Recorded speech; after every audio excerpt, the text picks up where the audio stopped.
What's up, folks? This is Bogo Sports, and this is a reaction to Game 7 of the 76ers vs. Celtics. This will go down in history as a Jayson Tatum game. Now, we thought last game was a Jayson Tatum game for different reasons, but this was the Jayson Tatum game. Just what else can you say? This guy went berserk, and it's crazy to think, after the third quarter of Game 6, I was thinking, oh my goodness, this guy, is he really not elite? Is he maybe top 10, but not in that top tier? But we all know he hit the monstrous threes at the end of Game 6 to keep the season alive. And then all of a sudden, Game 7 goes for how many points? He had like 51 points, 17 for 28 shooting, 6 threes. I mean, this guy literally did it all, put the team on his back, and the Celtics wiped out the 76ers. It was amazing. It was one of the, as a person that was rooting for the Celtics, it was awesome. I was happy rooting against the 76ers almost just as much. This is a fork in the road game, and I think it's going to be interesting to see where both teams go from here. I think there's a real scenario where the Celtics beat the Heat again and find themselves in the finals for back-to-back seasons. This is their 5th conference finals in the last 7 years. I mean, the Celtics are sneakily always in it. They just haven't gotten the championship since, I think it was the 2009, 2010, around then when they beat the Lakers. So I think this team is, this is the best team left in the East. Not even a question. When you put them up against the Heat, but even when they're playing the Sixers, they're better than the Sixers. They just played, they're not playing to their ability. Now, today I believe they did, but they also hit a lot of shots today.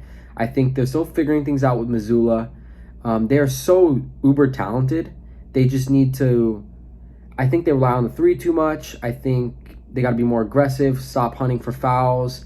They weren't really playing defense, although they did play great defense. I think there's a lot of things that the Celtics team hasn't been doing. But when they do the correct things offensively and defensively, it's clear their talent is through the roof. When you got Smart, Brown, Robert Williams, Horford, Jayson Tatum, then you got Brogdon and White coming off the bench, that is as solid at 7 as I could list. That is a stacked 7 that you can go to, that you can rely on, that has significant playoff experience. The Celtics, they should have won this series, and they did. Now, it wasn't easy. They made it hard on themselves, but they beat the Sixers. So from here, I think the Celtics, if it seems like they're gonna retain Brown, especially after him getting All NBA. I think the Celtics, they're gonna start adding now. They're gonna start adding more conference finals appearances and potentially more finals appearances. It's gonna be them. They're gonna be in the mix. If they can keep this core together, they're gonna be in the mix every single year. And Tatum is an example of fork in the road. He went from almost being, like I said, almost out of that elite group because he was playing so bad, to now he just showed like, hey, I'm one of the guys for the next decade, and I believe that's to be the case. Then you look at the Sixers. This was a huge fork in the road moment. This team has been a failure and on every level for the past 6-7 seasons. From when the process began, it has never gotten started really. They've never made it past the second round. If I'm not crazy, they lost to the Raptors in the second round, right?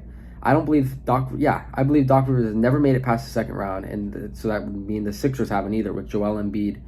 And this was a quintessential. This was the quintessential Jayson Tatum game, if you want to call it that. We're probably going to look back and call this vintage Jayson Tatum, but we can call this vintage Joel Embiid and James Harden. This was, when you look up on Google playoff James Harden and playoff Joel Embiid, they'll take you to this game as one of the prime examples.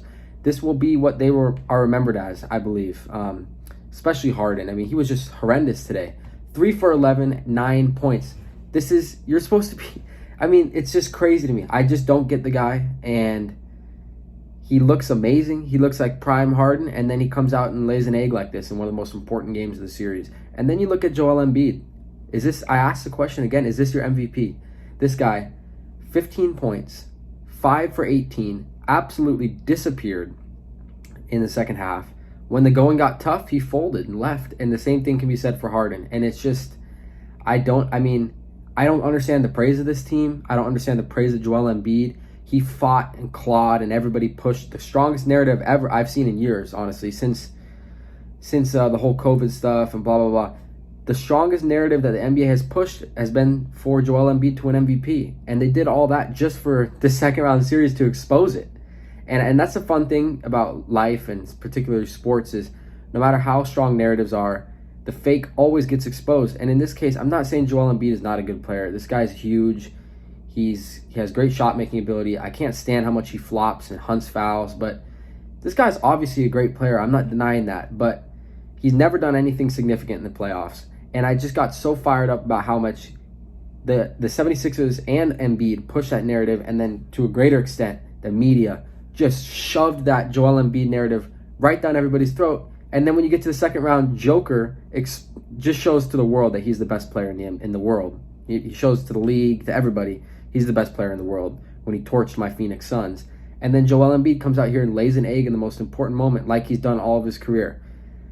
I think the Sixers, they are in serious trouble. I think there's a good chance James Harden is not on the team next year, and that might be good for the Sixers. It might open up more of a role for Maxey, who I would love to see in a bigger role. He's a dynamic player, but he's kind of an on and off guy just because he gets limited touches with Harden and Embiid. He goes on hot streaks, and that's when he gets his touches. Harden may opt out and sign with the Rockets. That's been discussed. I'm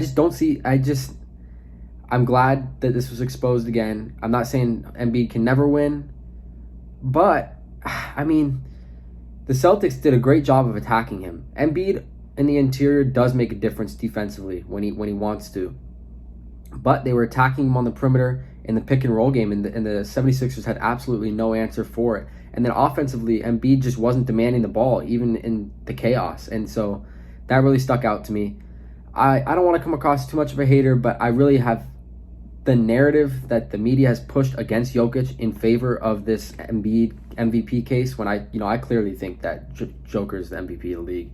And I believe Giannis had an even better case than Embiid.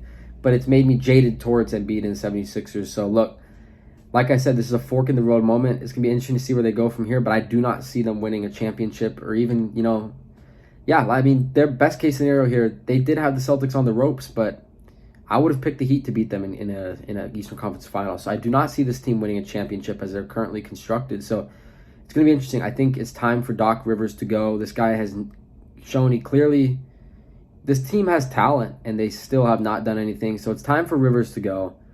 Harden may not be here next year. It's going to be very interesting to see what happens, but the Sixers are going to have to make some changes.